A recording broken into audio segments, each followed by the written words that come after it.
প্রধানমন্ত্রী নয়, প্রধান বিচারপতি পালিয়ে গেছেন। এমনকি প্রধান মসজিদের খতিব তিনিও পালিয়ে গেছেন। একজন প্রফেসর এমিরেটস সিরাজুল চৌধুরী উনি বলেছেন যে 5ই আগস্টে কোনো বিপ্লব হয়নি। বিপ্লব অনেক বড় জিনিস। 5ই আগস্ট যেটা হয়েছে সেটা একটা আন্দোলন হয়েছে। এতটা নিচু করে এই বিপ্লবকে, এই আন্দোলনকে দেখার কোনো সুযোগ নাই। বিপ্লব কাকে বলে, আন্দোলন কাকে বলে, অভ্যুত্থান কাকে বলে আপনারা সকলেই জানেন। তারপর আমি মনে করিয়ে দিচ্ছি, সরকার পরিবর্তনের 3টে পদ্ধতি, দুটো পদ্ধতি, নিয়মিত অনিয়মিত। যদি নিয়মিত পদ্ধতি হয় সেটা আপনারা জানেন, নির্বাচন হবে, সরকার পরিবর্তন হবে। অনিয়মিত পদ্ধতিতে 3ভাবে সরকার পরিবর্তন হতে পারে। একটি পরিবর্তন হতে পারে আন্দোলনের মাধ্যমে। আন্দোলন কাকে বলে?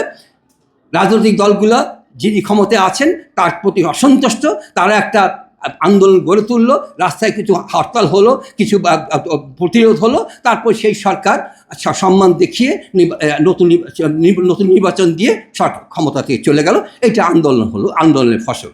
আরেকটা হলো অভ্যুত্থান। অভ্যুত্থান কীভাবে হতে পারে? দুভাবে হতে পারে। একটা হলো সামরিক অভ্যুত্থান, আর একটা জনগণের অভ্যুত্থান। জনগণ মিলে রাস্তায় আন্দোলন করলো, সরকার সেই আন্দোলনকে সম্মান দেখিয়ে পদত্যাগ করলো, নতুন নির্বাচন হলো, এবং তারপর আপনার নতুন নির্বাচনে সরকার পরিবর্তন হলো। এটা হলো 2 নম্বর আন্দোলন। আর 3 নম্বর যেটা, সেটা হলো বিপ্লব। সেই বিপ্লবটা কিন্তু সাধারণ বিষয় নয়। শত বছরও সেই বিপ্লব কিন্তু একবার সংগঠিত হয় না। আন্দোলন অভ্যুত্থান বারবার সংগঠিত হয়, আমরা দেখেছি। আমরা পাকিস্তান আমল থেকে দেখছি আন্দোলন হচ্ছে, অভ্যুত্থান হচ্ছে, সরকার পরিবর্তন হচ্ছে, কিন্তু বিপ্লব হতে কিন্তু আমরা দেখি নাই। 90-এ কিন্তু অভ্যুত্থান ছিল, সেটা বিপ্লব ছিল না। কিন্তু 24 এটা হচ্ছে বিপ্লব। বিপ্লবটা কি?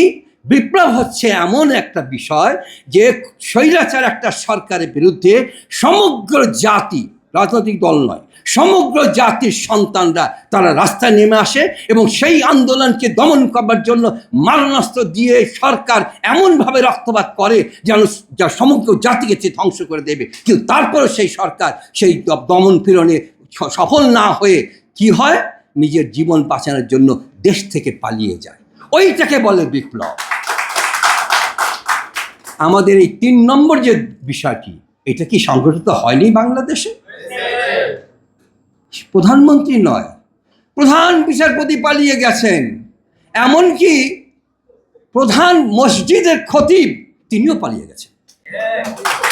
তাহলে বিপ্লব কাকে বলে? এরপরে আর বিপ্লব, প্রফেসর সিরাজুল ইসলামের প্রতি আমার পূর্ণ শ্রদ্ধাকে আমি বলতে চাই, এটা কি বিরাট বিষয় নয়? উনি যে বললেন বিপ্লব বিরাট বিষয়, তাতে মৌলিক পরিবর্তন হয়। আমরা তো সেই মৌলিক পরিবর্তন করবার জন্য এত কিছু করছি। এইখানে চিৎকার করছি কেন?